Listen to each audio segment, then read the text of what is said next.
Thanks, John Corla. And Taoiseach, no prize for guessing what we're going to go at again at the housing announcement as well. And you're quoted in the media saying that the government is seeking to balance the rights of tenants and landlords. But I think it's no surprise to me what side the balance has fallen on, given your neoliberal habits. Perhaps you would help my constituents in Donegal balance the figures for the county. This morning, there are only 49 houses available to rent in Donegal. 27 of these are in Letterkenny. Yet there are over 1,500 short-term lets available on Airbnb. The houses to rent in Ballyshannon 2, Balbafay 1, Dunloe 1, Kilcar 1, Falcara 1, Buncana 0, Carndonna 0, Convoy 0, Carrick 0, Donegal Town 0, Killybeg 0. Do you want me to continue on with the rest of them? Of the 49 houses available, none are affordable for those on HAP. A single person and job seekers would have to pay over 62% of their income to rent the cheapest one shown on DAF this morning. A family with 3 children would have to find €230 per week just to keep the roof over their heads after HAP at the present rates for the average 3-bedroom house in Donegal. But I've told you before that HAP is failing, and we have 2,606 households in Donegal locked into these failing tenancies. There's almost 2,700 people on the council housing list in Donegal, most waiting years and years for an offer. According to North West Simon figures, the average number in emergency accommodation has trebled in the region from 2016 to 2022, 108 for 1 week in January alone. There's less than 40 emergency beds in the region. This doesn't account for the hidden homelessness figures that we know exist. Nor does it include the impending explosion in rental need to be generated by the effective block saga, for which your government has no plan. It's clear that there is no capacity. There will be a catastrophic failure in the housing sector in Donegal to compound that which already exists. Week after week we hear announcements from yourself and the Minister, but I can tell you it is having zero impact on the ground in my constituency. These figures are repeated all across the country. Over 3,500 children are homeless. That's a shameful indictment of your tenure, and it's about time you owned it and admitted that you have failed, and failed utterly. Can you be honest and admit that? Or maybe you say you're going to stand over your decision. That's new. In a month's time and 6 weeks' time, when it's clear that it hasn't worked, will you own it then and say that you were wrong?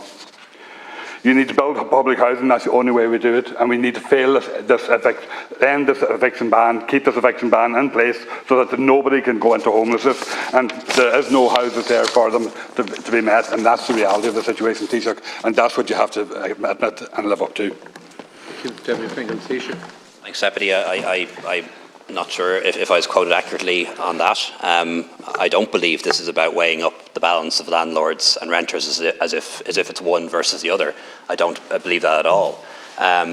People need places to rent, and if we don't have more places to rent, well then there'll be longer queues of people trying to get a rental property, and renters will pay more rents. We need more landlords in the market in order to increase availability for people who need to rent, in order to reduce rents for people who need to rent. And we've lost about 40,000 landlords from the market in the past couple of years. We need to turn that around. We need to stem the tide of landlords leaving. More importantly, we need to encourage more landlords to come back in. And it's our assessment that if we'd extended this moratorium for a longer period, it would have made matters worse in the medium term, not better. And that's the assessment that we've made. I've heard what other opposition parties have said. I've heard the Labour Party saying just today that they would extend it for another few months. Heard Sinn Féin saying they would extend it to the end of the year. Do we really believe it's credible that things would change so much by September, October that we'd be able to lift this ban, or by the end of the year that we'd be able to lift this ban? I don't think anyone actually honestly believes that. So you have to make a decision, and we believe that this is the right decision in the round, in the public interest, for the reasons that I've outlined. Deputy, I'll finish on one thing you talked about. I know you're very interested in ideology. I'm not interested particularly in ideology. I'm interested in outcomes for people. But you talked about the government having a neoliberal ideology. Would a government with a neoliberal ideology have built more social housing last year than any year in my lifetime since 1975? Would a neoliberal government have brought in rent pressure zones, limiting rent increases to 2%, which is lower than the rate of inflation and the rate at which incomes are rising? Would a neoliberal government have introduced, for example, the Help to Buy scheme, a scheme that has helped 30,000 people buy their first home? Those people know who they are, and they know that they wouldn't have a home today under a left government. Deputy Pringle. That's a classic definition of right-wing ideology there that you've given up on it, and the fact that you've maybe have built more houses since 1975 is because you were forced, kicking and screaming and dragging into doing it, and that's the difference in the situation. And the difference is that the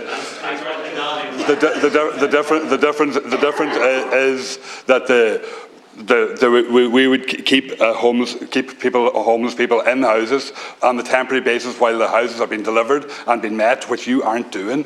And all your right to buy schemes and everything you got there aren't meeting the needs that need to be done. What we need is a public house building programme, and keep the eviction ban in place while that is getting up and running. And then you would see that the eviction ban would actually, or the need for the eviction ban would decline, because houses will be provided and houses will be built and houses will be met. Unfortunately, you won't do that, and you won't deliver on that process, and that's the sad reality of the situation. So the question is, if you're proved to be wrong in a couple of months' time, will you actually reverse the decision? I don't think so. Taoiseach. Thanks, Deputy. Just for the information of the House, it might be useful to inform the House of how much has been done by the government while the eviction ban, the moratorium, was in place. Just in the last 3 to 5 months, 5,000 new social housing units were built. 5,000 just in the last 3 to 5 months. A further 600 were leased. A further 500 were bought.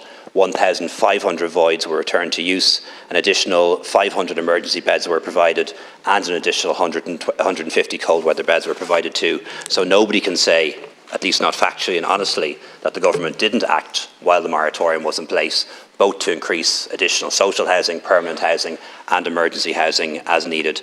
And we decided today not just to allow the moratorium to lapse as always planned. We decided to authorise local authorities to buy 1,500 homes where the landlord is selling up and the tenant is a social housing tenant.